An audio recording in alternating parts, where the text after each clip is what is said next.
Good afternoon, everyone. Yesterday afternoon, we issued the following statement attributable to the spokesman for the Secretary General on the Maldives. The Secretary General is concerned about recent developments in the Maldives with the gradual erosion of basic democratic norms and principles in the country. He calls on the government to uphold the constitutionally guaranteed rights of speech and assembly. The Secretary General urges the government to refrain from all acts that result in the harassment and intimidation of members of Parliament, political parties, civil society, and the media. The Secretary General encourages effective dialogue and consultations on political issues. The Undersecretary General for Peacekeeping Operations, Jean-Pierre Lacroix, yesterday warned the Security Council that the increased intensity of attacks on civilians and peacekeepers in the Central African Republic risks bringing us rapidly to a tipping point, which we must forestall at all costs. He was referring to the worsening security and humanitarian situation in Bangassou, where 3 peacekeepers were killed since last Sunday. Mr. Lacroix noted that the UN mission has made efforts to reinforce Bangassou through redeployments of additional peacekeepers in order to stabilize the situation, stop the attacks on internally displaced persons, enable the delivery of humanitarian assistance, and address the threat of the anti-Balaka-affiliated groups.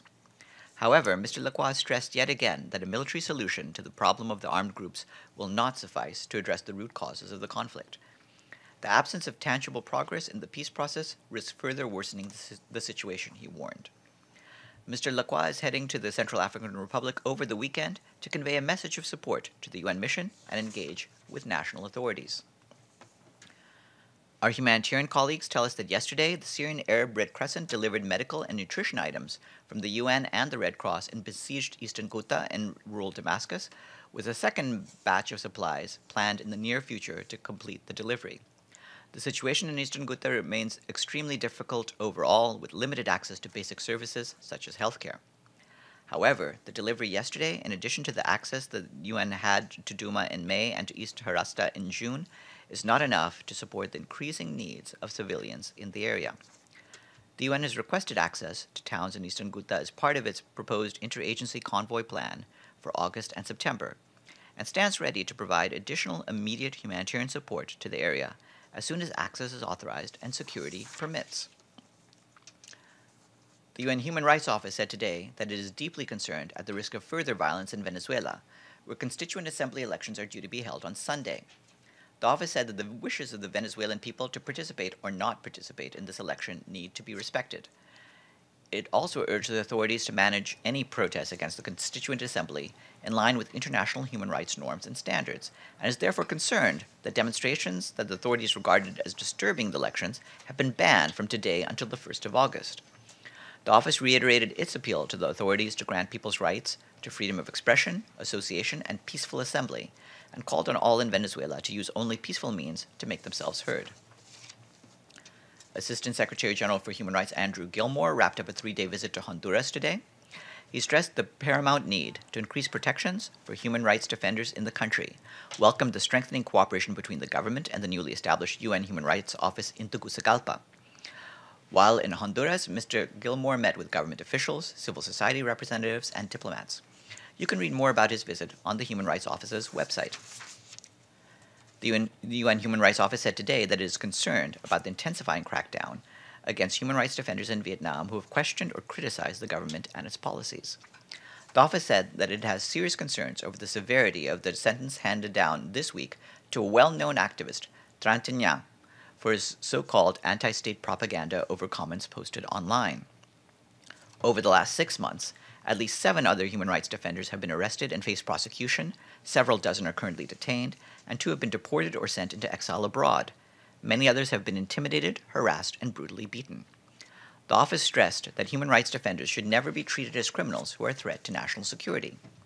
It urged the Vietnamese authorities to immediately release all those detained in connection with their exercise of their rights to freedom of expression, and to amend the overly broad, ill-defined laws that are used under the pretext of national security to crack down on dissent.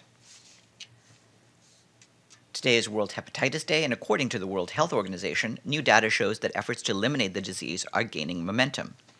WHO Director General Tedros Ghebreyesus said that it is encouraging to see countries' commitment into action to tackle hepatitis.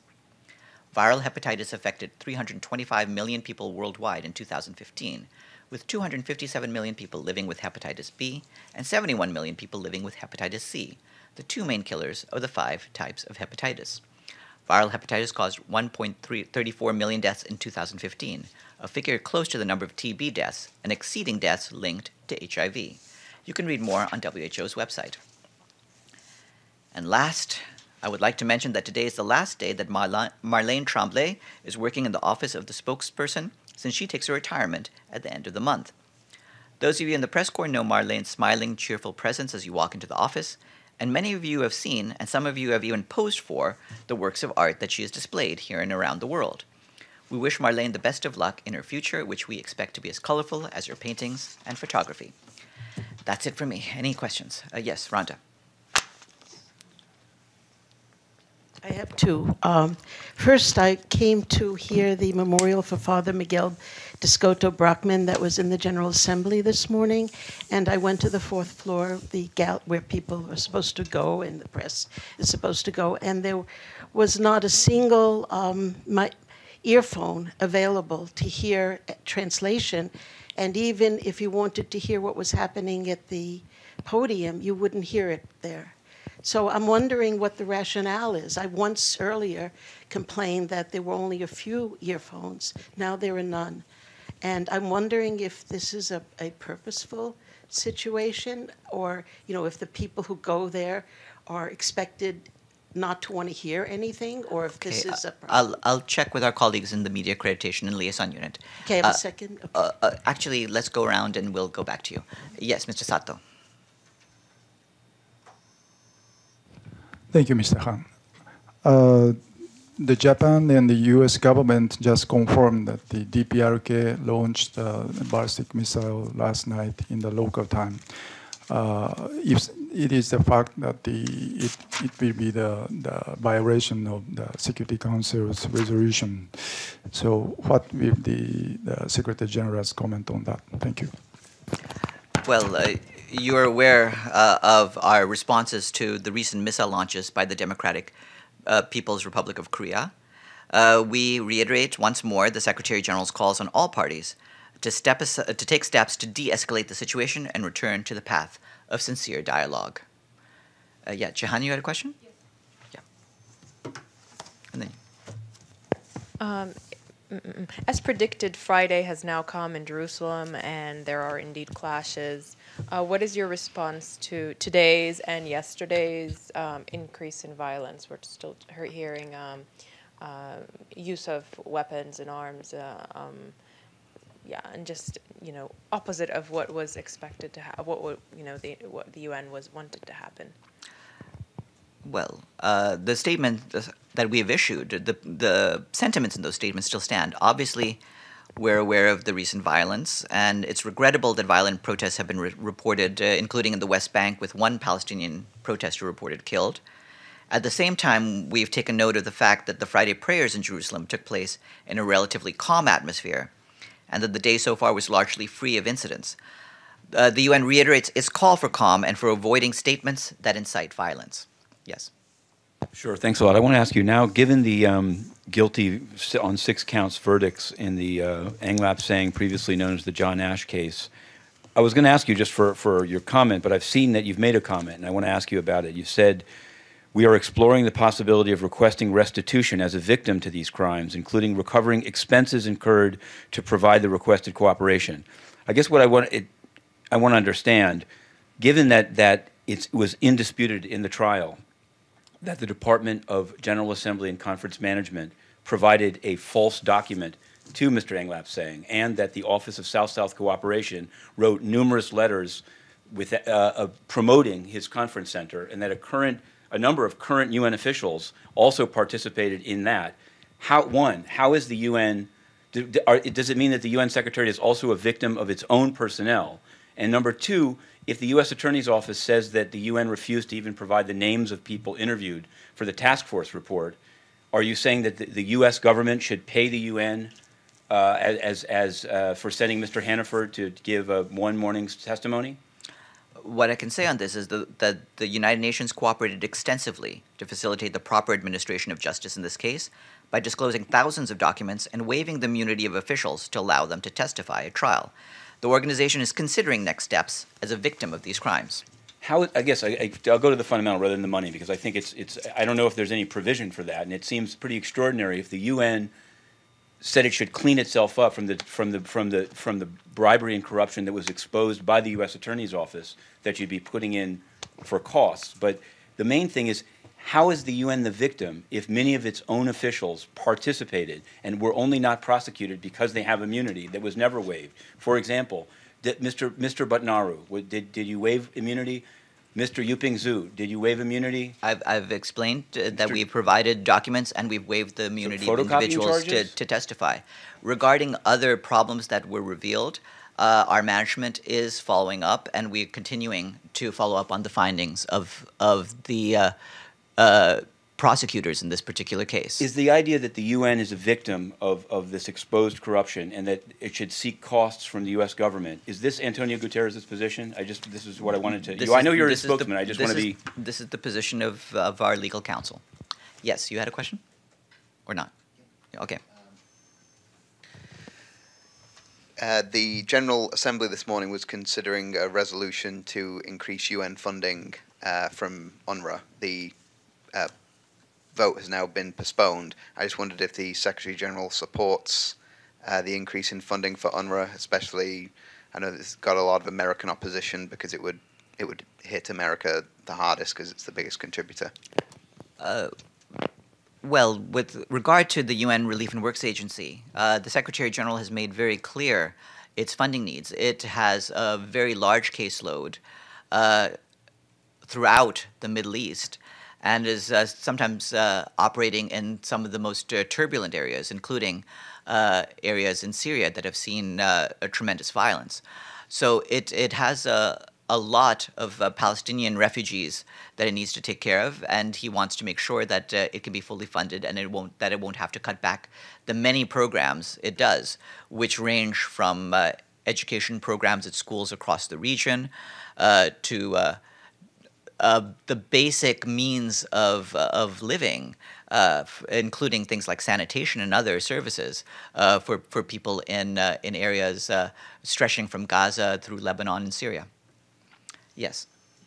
My second question was about the Security Council had the hearing on Palestine. I think it was Wednesday, and essentially, several of the ambassadors spoke to the obligation of the Secretary General to report to the Council every 3 months on the implementation of the provisions of the resolution that was passed in 2016, Security Council Resolution 2334. And they spoke to the fact that they didn't feel that the Secretary General was reporting. Rhonda? Well, my question was, I wondered if the Secretary General is considering that request made during that hearing, and if there is an effort in some ways to report on the provisions of the present resolution and whether they're being implemented or not. That was the specific language that they felt was not being responded to. We are trying to respond to all of the requests that were made in Resolution 2334. Yes. I have a follow-up to the question about the ballistic missile firing in North Korea that was reported. There have been numerous cases of this in just the last few months. Is the Secretary General frustrated that all that can be done is to reiterate the demand for de-escalation? I think it's important that all of the various parties, including those who had participated in the six-party talks, use their particular influence to help resolve this. You've seen the demands that the Security Council has made, that the international community as a whole has made. Obviously, it's frustrating that those demands have not been heard and have not been responded to, but we will keep up with our efforts on that. Yes. I wanted to ask, and I see it as somehow related to the idea of the UN trying requesting restitution for this trial. You may have seen a long article in the Miami Herald yesterday about cholera that was brought to Haiti by the UN. And it has extensive quotes that were collected during the Security Council's visit there, including by a victim saying the following: what they had financially when they contracted cholera is gone. What they need now is liquid individual payments, and saying that the community projects described by Amina Mohammed are totally unacceptable. And this is without exception, the people quoted in the story say that. So I'm wondering, one, what's your response to this, to these comments? And two, what would you say to those who say it's strange that the UN would be talking about requesting restitution for having been exposed for corruption in its own halls while denying any restitution to people whose family members were killed by cholera that was brought by the UN? Those two things are completely separate circumstances. In one case, it has to do with the standard legal procedures that would be followed as a result of this case. In the other case, we have been trying for many years, as you know, to find ways to help the Haitian people. We're trying to get the funding in order to do the sort of approach that would help the Haitian communities that were affected most by the cholera crisis. Regarding individual payments, that has always been something that has been under consideration. But as Stefan made clear a few weeks ago, this is something we need to take one step at a time. We need to see what kind of support we can get. Remember, the United Nations does not have its own supply of money to fix these things. We get it from the member states, and we need the member states to support us on this. So would this money that you're apparently seeking either from Englap Sang or the U.S. government somehow go to, I mean, you're saying that they're unrelated, but the only reason the UN isn't paying in Haiti is that it has immunity. That's the main reason, right? That they can't be sued. I don't agree with my your main. contention. I want to actually make just another request that Joe said. Ms. Shirin, who's now been charged with trying to raise money to address this scandal of people uncompensated after years of this cholera. Can she give a press conference or do something to speak publicly on this topic? We'll check with her. Have a good weekend, everyone.